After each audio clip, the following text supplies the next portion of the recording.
carry on with that, and as long as you're good in a couple of minutes, we'll roll you down here and have a good chat. I'll only come down if my nostrils are powdered. Okay, you carry on. Doing my own makeup. It was...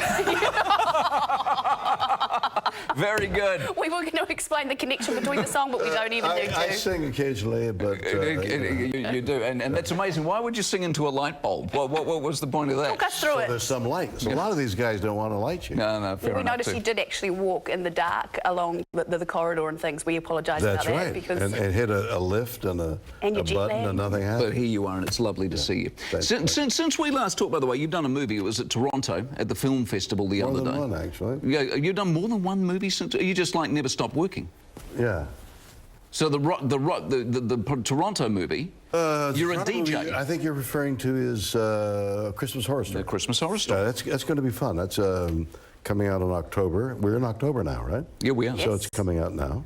And it's a good, fun horror story, and you'll be properly frightened.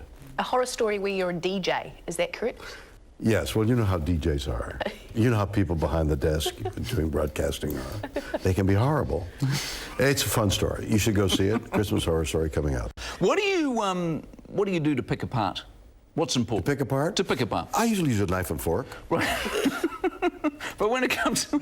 Ask good questions, the questions are letting you down already. The quality of the interview is sinking in the early stage. Picking apart for the movies, what are you looking for? Entertainment. If it's entertaining to me, it should be entertaining to you, but I make so many mistakes. You don't know. I write a lot. I'm doing a lot of documentaries. I'm doing a lot of stuff of my own, selling shows, doing shows now. And the question is, is somebody going to buy it? Well, you don't know. And all you can do, and it's kind of dangerous, like it's being on a springboard. Well, this makes me laugh. I hope the heck it makes you laugh. And how many times have you told a joke and somebody says, that's not funny? No. You go, oh dear. You must have a sense of it by now, though. You must know what works, what No, doesn't. you never know. Really? You really don't know. What was the clincher for Miss Congeniality then? What was the clincher? Yeah, what made you do that? I liked that movie, by the way. Right, Great. I have forgotten. I don't deal in anything 6 months prior. The short-term memory just goes to 6 months, and that's it. Always moving forward. The future is what's in front of us, and in fact, not even that. I've just come from 33 days in Asia. Mostly in Thailand, where it's 95% Buddhist. The moment you can't do anything about the past, you can't do anything about the future, all you can do is say, I think I'll have a drink of water. And that's past. I don't know what the future's holding, but it certainly isn't going to be a drink of water. You always thought that way? You know, intuitively I have, because I'm so frightened.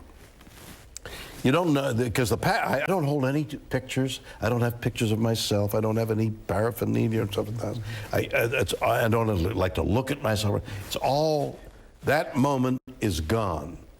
And the only moment now in the future is to say, what a beautiful jacket you have. Fantastic. That's so nice of you to say. I heard you were dissing his jeans earlier, so we need to talk about that. I did hear that. Yeah. Yes, it was a lovely jacket. If I was 84, I think I'd probably be looking in the mirror. Yeah, well, that's the other thing. Look you at certainly don't look 84. But the present is I'm here in Auckland in a one-man show. Oh, yeah. I mean, mustn't forget that this is the present. Yesterday, gone. Gone. All right. But on Saturday, it's all on. That's a little bit in the future, but at least we know that's going to happen. Come back and talk about it in just a moment. William Shatner is staying with us for the rest of the program. Boston Legal. Yeah. Still love Boston Legal. I know it's in the past, but you know. We'll dine out on it. Still love Boston Legal. It's on film, which alters the whole philosophical argument about the past and the present. Because it's on film. So the past is now present. It is indeed. Jeez. We can relive the past all we want. New Zealand, we know, definitely doesn't hate William Shatner. I've ever been in. It's fine. You keep talking about all these other people. Oh, no. And I'm sitting That's here because thinking, we just want you for the entire show. Yeah, I had to explain who Robbie was. Robbie Williams? No. You don't know that. We might. Are you working on just a couple of quick fact checks that you never know are true or not? Are you working on the Leonard Nimoy book? Yes, I finished it. Is it good? It's really good. I wrote the last chapter in which I publish the last note I sent him. Wow. It's more moving than and perhaps more revealing than I thought. Anyway, it'll be out February 2nd. Fantastic. And a nice tribute to a great friend. Oh, yeah. It's about friendship and what a lovely, lovely man he was. 50 years Second fact, you've signed up allegedly 2017 50th anniversary of the great Star Trek, and there's a cruise. You're going cruising. You know, 2017. the weirdest thing is that Star Trek will be 50 years old. I will have played it 50 years ago next year. So they're planning all kinds of things. So somebody said, would you like to go on a cruise and bring your family and entertain some people twice during the week? I thought, well, that sounds like fun. And so I've signed on. I can imagine the types of people that would go on something like that. I don't even want to imagine. Trekkies. No. I mean, it must be Don't tell me, you'll so frighten me. intense for you. Are they still intense, the Trekkies now, as they were? What kind of people do you think we are? Do you get that, though? Do you get those intense Trekkie fans still to this day? And what do they do to you?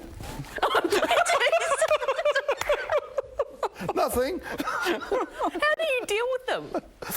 Sanely, and hopefully they respond. You know? In the same way that large groups of people are coming to, what's the name of the theater? ASB Theatre. Theatre. On Saturday night to see the one-man show called Shatner's World. A lot of people who cared about me and the various things I've done, but also people who want to be entertained and laugh and cry and have a great time on Saturday night will be there. And they're all sane. Are they? Most of them are. The story, where do you start and where do you stop? I mean, when you're trying to encapsulate 50 years of it all in a show, all the stories, highlights, like, you know, geez. I started here and ended there. It's the thrust of the show is saying yes to life, the joy of life and the yes to life. And saying no is very easy. Saying yes is difficult, as I say in one line. Saying yes to a one-man show in Auckland carries with it a great deal of risk, folks. You know, but the joy of life is in saying yes. So the stories I tell are stories about gorillas, about motorcycles, about life, about love, about death, about comedy. So they aren't like stories of my life. It's stories of the joy of life and the yes. And there's so much laughter and a few tears and a few, hopefully, words of some wisdom or some acknowledgement. It's what I've got out of you, I think, over the years, is that you have this, I think that's what keeps you young, isn't it? People who perform and love what they do stay young. I just finished a movie, a small part in a rather strange movie done by veterans who got the money together and have put on a veterans or horror film. And they voted on who they wanted to play this particular part. My name came up and I said, well, how can I refuse? So I was there. So yeah, it was